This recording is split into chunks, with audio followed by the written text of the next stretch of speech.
Most people misjudge what Delta SkyMiles are worth until they try to redeem. SkyMiles myths make people either hoard miles or waste them. Miles don't have a fixed value because Delta prices awards dynamically, and nearly any seat can be bought with miles at some price. That doesn't mean miles work like cash though, because you can't pay every fee with them, and you don't control the exchange rate. Partner awards also aren't automatically equal value to Delta flights. The good news, your mile balance doesn't expire, so you can wait for a better deal. To use SkyMiles well, you need a clean mental model for how miles show up in your account. Miles from flying usually track the ticket price you paid, not the number of miles you flew, so a cheap fare can earn surprisingly little. Those flight miles typically post after you travel, not when you buy. Miles from card spend work differently. You earn more in certain categories through multipliers, and those miles usually arrive monthly. Partners each have their own earning rules, and if miles don't show up, you can file a missing mile claim. SkyMiles value is always checkout math, not a promise.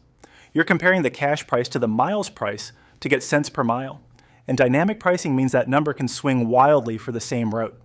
Even on award tickets, taxes and fees still apply in cash, so your miles rarely cover everything. Partner awards can be better or worse depending on availability and how that partner prices. Upgrades can also underperform if the mile cost is high. Remember, miles aren't cash, so treat each redemption like a mini purchase decision. Most people chase miles, but the real win is tracking the metrics that control elite-like benefits and combinations and card value. Delta status has earned requirements, and some cards let spending waive parts of those requirements, but you have to hit specific thresholds for it to matter. Upgrades are capacity controlled, so even with status, you won't clear every time. Meanwhile, free checked bags are close to guaranteed value if you check even a few times a year.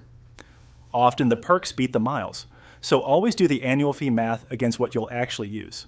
The simplest way to optimize SkyMiles is to set a personal buy price using cents per mile. Calculate it by dividing the cash fare by the miles required, then aim to use miles on expensive tickets where that cents per mile is higher. For cheap fares, paying cash usually protects your miles for later.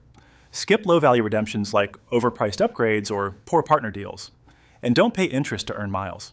An APR in the 20% range can erase years of rewards. Set autopay and keep utilization under about 30 to protect your score. If your miles redemption is under about 1 cent per mile, you're usually better off paying cash. CreditCardAgent matches you to cards based on how you actually spend and shows the estimated annual dollar impact versus your current card. Free, about 3 minutes, no credit check, links in the description.